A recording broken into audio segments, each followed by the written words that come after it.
How you doing, everyone? My name's Bill. I want to start off with, this is my first video on YouTube in general. I don't know what order this is going to fall into. I'm going to try and create like a little YouTube channel for this kind of thing because there seems to be a lot of interest in this project. So I figured I'll just take you guys around on the journey with me. So I don't know if this is going to be the second or the third video because this one's actually going to be a little bit of a tech video. But basically, it starts off where I bought a 2011 Cadillac CTS wagon. If you're familiar with these cars, you know that a Cadillac CTS-V wagon, especially a 6-speed, is extremely hard to get. It's a very high-priced car. So I'm basically going to build my own. So I sold my old WRX. I took all the money from that. It's basically going to finance this project. I ended up getting an LY6, just a junkyard motor. Was kind of lied to when I bought it. It was supposed to be in good shape out of a running truck that was just pulled out recently. It looks like somebody had power washed the thing, got water in the cylinders, ended up pitting up the engine pretty good, so it ended up being useless. So I already tore it down, figured all this out. I've had this thing in a machine shop for like the last 4 months. Everything's been on back order, but I finally just got it back. So it's got ARP 2000 hardware in it, K1 rods, small pistons. It's a 6-liter. Should be good for 900 to 1,000 on the short block. We're using the heads, they're in pretty good shape. That's what today's tech video is going to be about, because I'm going to finally start this project. And I'm just trying to do the thing, like I mean, it's a little in between low budget and not low budget, because I obviously got to just put another junkyard motor in it. But this car I want to keep for a while. I want to drive it for a while, because I've always wanted a CTS-V wagon, and unfortunately it's just kind of out of reach with the prices. So I'm going to take you on this little journey. I'm going to start today by, I'm going to lap these valves. They seem to be cleaning up pretty good. I'm not going to send it for a head job or anything, because I kind of want to keep this little backyard too, so you guys can do it at home. I'll take you on a little tour over here, because I have picked up quite a bit of parts for this already. So there's the short block here. There's the heads I'm going to be working on today. And then I have this whole part stash, which is basically a lot of it's GM parts, a lot of it's aftermarket. Majority of them though, all the brackets and stupid stuff like that, the shifter, the mounts, the hard to get stuff, the stuff that's going to wear. I tried to find the best deals I could on it. So basically it's all going to be GM. I do have a Brian Tooley Racing Stage 3 torque cam I'm going to put in it. Good valve train. Should be pretty good. I ended up finding a CTS-V 6060 transmission. I have a McLeod twin disc that's going to go in it. I ended up hitting up Rock Auto, and I got all the factory Brembo brakes straight. They're GM, the GM part numbers, but you can actually get a ton of good deals on Rock Auto, which is where a lot of this came from. I started doing the accessories. So I got the timing cover on, got all that buttoned up, the oil pump on, and I just threw the water pump on for now.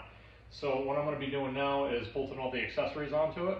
I have a couple little pieces. I still have the valley pan that I got to clean up and paint, so I'm just using the stock ones, same with the valve covers. But unfortunately, it's a weekend and I left those at work to get them cleaned up, and I forgot to bring them home. So I guess I'll just work on what I can do up until I go to work tomorrow when I'm able to clean it up and pick it all up. But I'll show you what I have for brackets here. So these are all GM factory accessory brackets, with the exception of this. Now, I am using the DSX Tuning idler relocation kit because I'm actually running a bigger balancer pulley on it. So I'm running an overdrive pulley on the bottom of it, and it interferes if you have the stock bracket. So I'm going to use this one.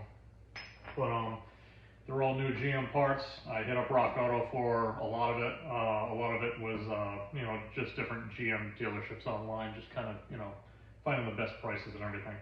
So I really want this motor to be good. I want it to be reliable, so I don't want to use like Chinese crap all over it, and just like some of the bracket kits that they make for it. I just don't like it, because I want to open the hood. I want it to basically be a stock CTS-V. You know what I mean? At least look like it's stock.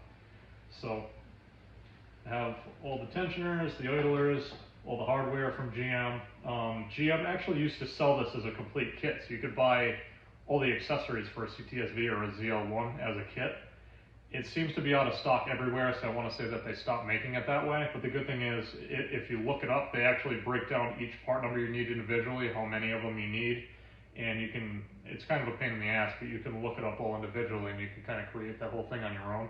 I'm going to be running AC on this car too, so that was another option they had. So you can, once you get all that together, they actually have an instruction manual, so it'll tell you every bolt, where all the bolts go, and it makes it pretty straightforward for that. So I'm going to start bolting these accessories on. It's obviously going to take a while to sit there and figure out all these bolts and where they're going to go, so I'm not going to bore you with all that stuff, but it will keep you updated. So as you can see, I got a lot of the brackets down to get the water pump on. GM, I looked up their part numbers, what I just told you in the last little clip I made. So their part numbers are actually incorrect. So I'm actually still waiting for a few bolts. That's why I don't have an alternator on it yet, and I'll get it eventually. So I moved forward. I ended up getting the valve covers back from work. I painted them at work, got the valley pan on. That's all done.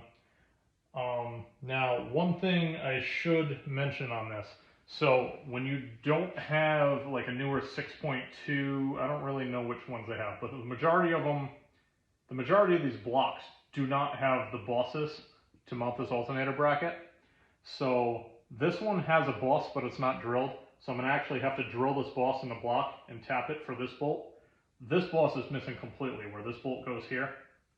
So what I did was I just made a quick little 10-minute bracket like this. So basically I'm going to drill this. It's going to sit in here. The bolt's going to go through it, and it's going to use a timing cover bolt. And what that'll do is it'll just stop it from tweaking. Now the way the alternator mounts, it mounts to the block and it mounts to this bracket. So I don't think it's going to twist even like if I didn't make that bracket, but it's just, I want this to be a daily driver. I beat on my cars, so I don't want to risk it. So just making that little 10-minute bracket was kind of peace of mind. So once I get this drilled out and I get that bracket set up, I'll just give you a better look about what I did. It was a good solution for this. But I know a lot of these blocks, this is an OY6 block, but I know a lot of them don't have those bosses if you're actually using CTS-V accessories. That's why a lot of aftermarket companies do make brackets that kind of work that way. But I just don't want to run into any trouble with, you know, spacing and having clearance issues with all that stuff. So I really wanted to use the stock GM brackets. Plus they're proven, you know what I mean? So the accessories, up until I ran out of bolts, I got those pretty much all done. This water neck, if I could go back, you can actually buy this water pump. It's a little more, but it comes with the water neck. I opted not to do that. And the truck water neck is not the same, and you actually can't buy that separate anymore. So if you go and buy this, I would probably just grab the water pump that comes with that water neck, because it's going to save you a lot of trouble. I got the oil pan on. I got the pickup and the windage tray on it. The good thing is the windage tray is actually the same part number as the truck one, so I was able to clean up the truck one and reuse that, which is good. I mean, it probably saved me like 30 bucks, but anything kind of helps at this point because it does get expensive after a while. So now, because I ran out of things to do, I finally get to do what I've been looking to do, and that's put the supercharger on. So a little about the supercharger. I picked this up right during the beginning of COVID. So prices were cheaper then. I got a deal on this. This blower has about 1,500 miles on it because GM had a thing where the couplers would go bad and they'd make noise. So they actually had a recall on the supercharger on the CTS-V and the ZL1. And I guess, you know, whether you're a Chevy technician, there's some way to bring it home with you, pay for the core or that kind of thing, or just put it in your toolbox and roll it out. I don't exactly know how they did it, but there's always somebody selling a new takeoff on eBay. So that's what this is. So I got kind of lucky. So this one had 1,500 miles on it. I got it for a really good deal. I got it for around $1,000 shipped. The coupler has already been replaced with a solid coupler. I'm going to trust whoever did this, and hopefully it's good, but it looks like they did a pretty decent job from the outside, and you turn this and the rotors spin, so I'm hoping it'll be okay. One thing you do want to check, so this blower is upside down right now, but this is the plug for the oil drain right here. So basically what you would want to do is you would want to take this blower, you would want to flip it over this way. I'm not going to pull it apart right now, but make sure it's level. And I measured this out just to make sure there was the right fluid in it. This only had about 2 ounces in it. It's supposed to take about 5.1, what I could find in the service manuals. So just make sure this is level. And basically, the easy way to do it is you just fill it, level it, and then it'll just dribble out of here. And once it stops dripping, it's basically level with the fill plug. Same way you would fill up like a rear end or something like that. So it's about 5 ounces that fills that the perfect way. So that's basically it. Before COVID also, I was lucky enough to get a brand new ZL1 lid. Now, I don't know if you've been looking for them, but they're a real pain. You know, people kind of hype it up a little bit, but supposedly this was the second to last one in the country. So I got the ZL1 lid, I had the brick reinforced, and I want to say there's still like a year waiting list to even get one of these things now. They're like gold at this point in time. If you're watching this video, right after COVID, I've seen these up on eBay for like $3 grand for a ZL1 lid, which is crazy. So I was lucky enough to get one of the last new ones. So I'm pretty excited to get this thing all together, and I guess I'll update you once I throw it on there. Okay, here it is with the supercharger installed. Now, I also want to note that there's 10 bolts that hold this thing on. ICT Billet, they make like the whole bolt kit for it. Make sure it's a good hardware because they're torqued pretty decently. So these are like grade 10.9. They're cheap too. I think it's like 15-20 bucks for the whole set. So when you do this, make sure that you put Loctite on all these bolts because every single one of them falls like right next to the ports, and you obviously don't want that thing to work its way loose or just fall in the port. Now, I mean, if you drop it in there when you're putting it in, it's not the end of the world. Like, there's no way it's going to fall all the way in the cylinder and you're going to lose it. But, you know, just be careful. And make sure they're all tight because you definitely don't want those working loose because it's not something you want dancing around your intake port. So, that's all on there. I'm pretty happy with it. This thing's in nice shape, so I think I lucked out pretty good. But now, I wanted to make you guys jealous a little bit because here is the brand new ZL1 lid. So it's kind of a nice thing to be putting this on because I've been looking forward to it for a long time.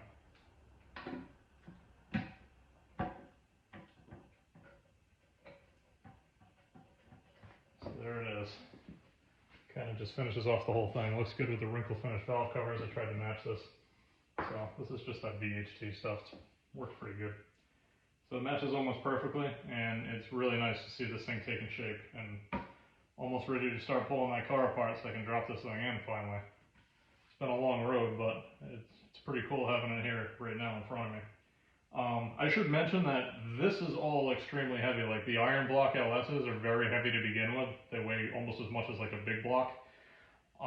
This supercharger is obviously not light, so make sure you have a pretty stout engine stand. I have a Harbor Freight one too, but I wanted to make sure that it was going to be okay, so I used my good stand for this motor because this thing has to weigh a whole lot right now. So I might even put something under it just to protect it, so it's like, because I know it's going to take a little bit to get the car all set. And the last thing you want is your engine stand to break after you made that much of an investment and this thing just take a dump because you didn't spend an extra $100 on the engine stand to begin with. So I'm going to get this thing on, torque it all down, find the rest of the bolts because every time GM ships something, the bolts are always loose in the box and half of them are missing. When I had the brick reinforced too, they also supplies like an AN adapter fitting that goes on these. So, you know, if you're not building a CTS-V or whatever and you're just trying to build an LSA engine, they make adapter fittings so you can just do nice AN lines, make it look pretty, which is probably what I'm going to do with this car anyway.